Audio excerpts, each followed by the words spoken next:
जय हिंद साथियों। फिर आज आपके बीच एक टॉपिक लेकर आया हूं जिसका यूएनओ का सेकंड पार्ट है।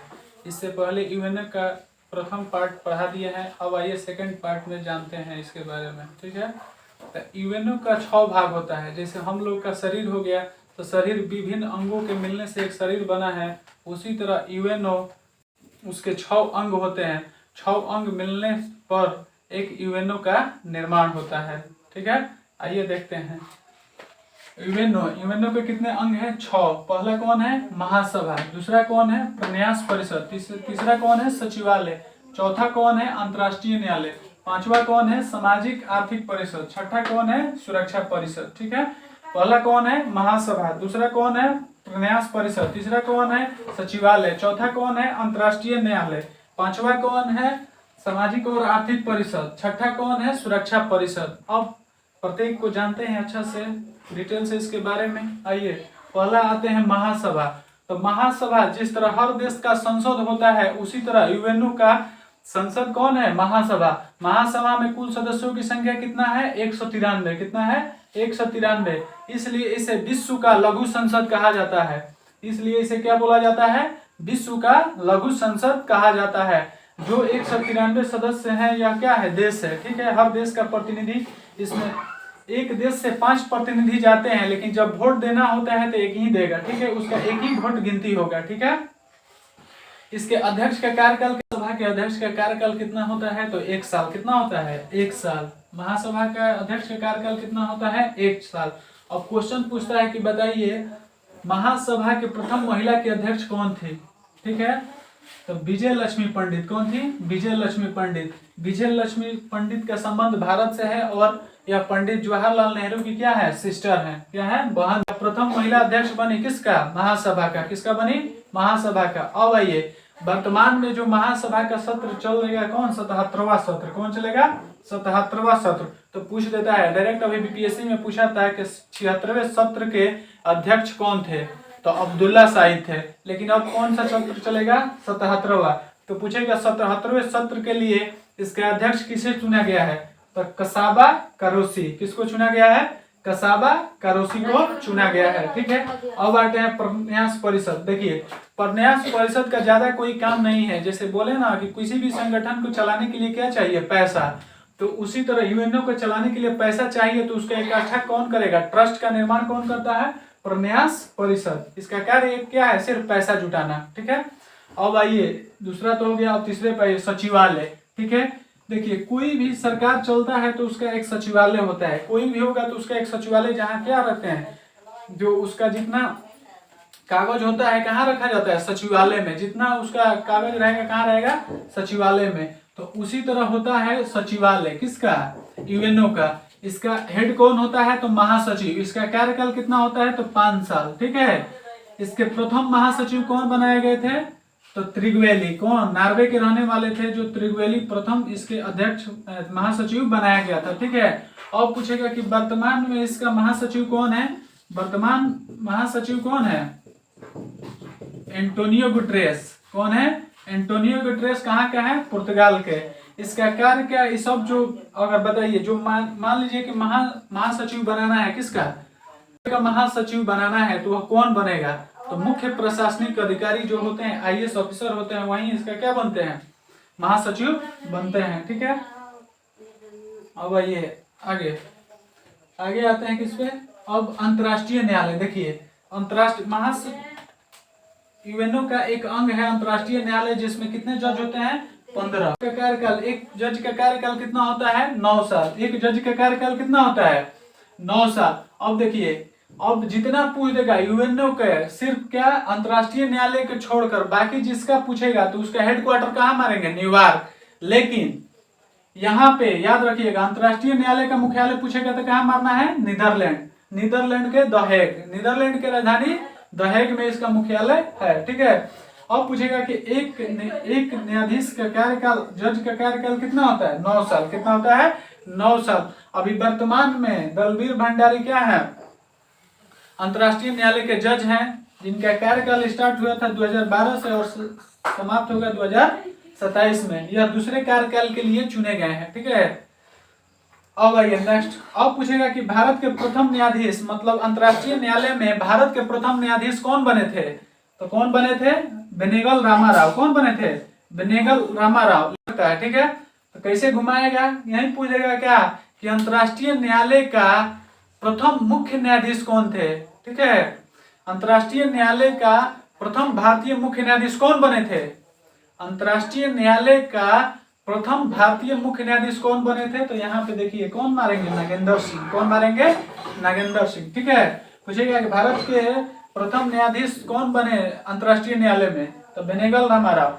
अब भारत के प्रथम मुख्य न्यायाधीश कौन बने अंतर्राष्ट्रीय न्यायालय में? तो नागेंद्र सिंह, ठीक है, याद रहेगा। लेकिन अभी वर्तमान में पूछेगा कि अंतर्राष्ट्रीय न्यायालय में भारत के कौन से न्यायाधीश हैं? तो दलबीर भंडारी, यह सर्वोच्च न्यायालय के मुख्य न्यायाधीश रह चुके हैं, ठीक है। अब आइए किस पे? सामाजिक और आर्थिक परिषद, ठीक है। सामाजिक और आर्थिक परिषद का कार्य क्या है कि समाज में कोई कार्य करना है या आर्थिक कार्य करना है, मतलब किसी देश का मान लीजिए कि पैसा देना है, क्या करना है, उसका सब कौन करता है? सामाजिक और आर्थिक परिषद। तो इसके विभिन्न संगठनों के माध्यम से कराया जाता है। जैसे क्या हो गया? WHO। जैसे स्वास्थ्य व्यवस्था को देखना है तो कौन देखेगा? WHO। अब आएगा क्या? कृषि और खाद्य संगठन से देखना है तो कौन होगा? FAO, ठीक है। इसका मुख्यालय कहाँ है? रोम। उसके बाद ILO बोलेगा तो कहाँ है? श्रम संगठन जेनेवा। कहाँ है? जेनेवा। अब WTO व्यापार संगठन कहाँ है? इसका मुख्यालय कहाँ है? जेनेवा, ठीक है। WHO का मुख्यालय जेनेवा, FAO का मुख्यालय रोम, ILO का मुख्यालय जेनेवा, WTO का मुख्यालय कहाँ है?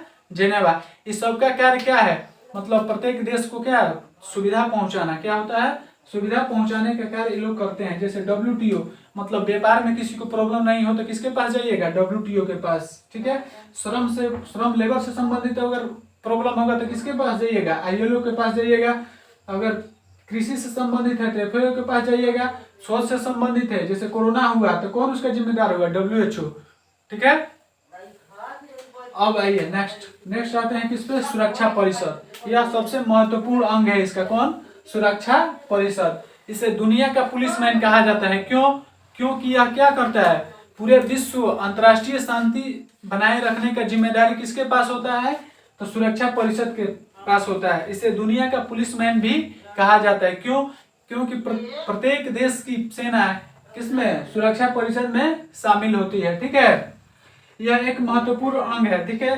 सुरक्षा परिषद में कितने सदस्य होते हैं? तो 15 सदस्यों में से 5 क्या होते हैं? अस्थाई, और 10 क्या होते हैं? अस्थाई। देखिए जो 5 अस्थाई सदस्य होते हैं उसका कार्यकाल क्या होता है? अनंत। लेकिन जो 10 अस्थाई सदस्य होते हैं उनका कार्यकाल क्या होता है? 2 साल। यह महासभा के द्वारा 2/3 सदस्यों के द्वारा 2 साल के लिए किसको चुना जाता है? अस्थाई सदस्यों को चुना जाता है, ठीक है। अब देखिए ध्यान से, इनका अस्थाई सदस्यों का कार्यकाल क्या होता है? अनंत। जबकि अस्थाई सदस्यों का कार्यकाल कितना होता है? 2 साल। क्या होता है? 2 साल। अब आइए अस्थाई सदस्यों की कौन कौन सा है? तो अमेरिका, रूस, ब्रिटेन, फ्रांस और जर्मनी। अब देखिए ध्यान से, भारत को मिल रहा था वीटो, लेकिन भारत वीटो नहीं लेकर, उस समय प्रधानमंत्री कौन थे? पंडित जवाहरलाल नेहरू। उन्होंने किनको दे दिया? चीन को। बोला कि मेरा भाई है, चीनी हिंदी भाई, और किसको दे दिए? चीन को दे दिए अस्थाई वीटो। और हम लोग क्या कहें कि हम लोग अभी नहीं ले सकते हैं क्योंकि हम लोग को तुरंत ही अभी आजादी मिली है, ठीक है। अब आइए नेक्स्ट। अब देखिए अस्थाई वीटो की मांग कौन कर रहा है अभी वर्तमान में? तो अस्थाई वीटो की मांग 4 देश कर रहे हैं, और चारों देश मिलकर एक संगठन बनाया जिसे क्या बोला गया? G4, ठीक है। अस्थाई वीटो की मांग करने वाले पूछ सकता है कि संगठन का नाम क्या है? G4। इसके सदस्य कौन कौन है? ब्राजील, जापान, जर्मनी और भारत। यह G4 इसलिए बनाया गया है कि इसमें बोला गया है कि अगर मान लीजिए कि इसमें जर्मनी का कोई सपोर्ट कर दिया है, ठीक है, उसके लिए बिल आया तो उस लोग की चारों को सपोर्ट करना पड़ेगा, ठीक है। अगर मान लीजिए कि महासभा में भारत को क्या सुरक्षा परिषद में अस्थाई वीटो देने के लिए इसको बिल लाया गया, तो बिल जब लाया जाएगा तो इस तीनों का जिम्मेदारी बनता है कि उसका भारत का सपोर्ट करे। इसीलिए इसको क्या बनाया गया? G4 बोला गया। यह क्या है? विकासशील देशों का संगठन है। मतलब क्या है? विकास कर रहा है, डेवलपिंग हो रहा है, ठीक है। अब ध्यान से सुनिए। अब देखिए जो 15 सदस्य है, मान लीजिए कि महासभा में 15 सदस्य है ना, कोई भी अगर वोट होगा तो इसमें से 9 सदस्यों का सकारात्मक वोट होना चाहिए, ठीक है, तब जाके वह बिल पास होगा। अगर यह 9 सदस्य है, इसमें 5 कौन? अस्थाई वाला रहना चाहिए, ठीक है।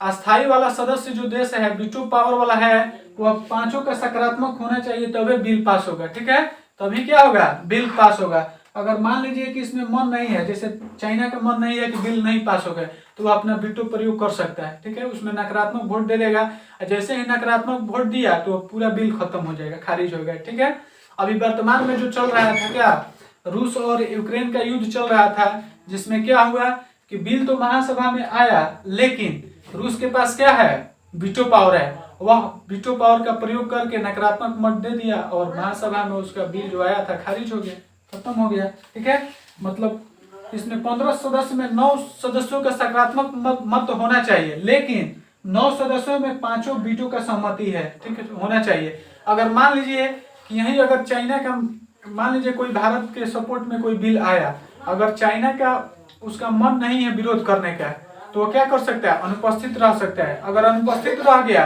तो वह पास हो गया, अगर मन नहीं है तो वह नकारात्मक वोट दे देगा, जिसके चलते क्या हो जाएगा, वह बिल खारिज हो जाएगा। ठीक है, इतना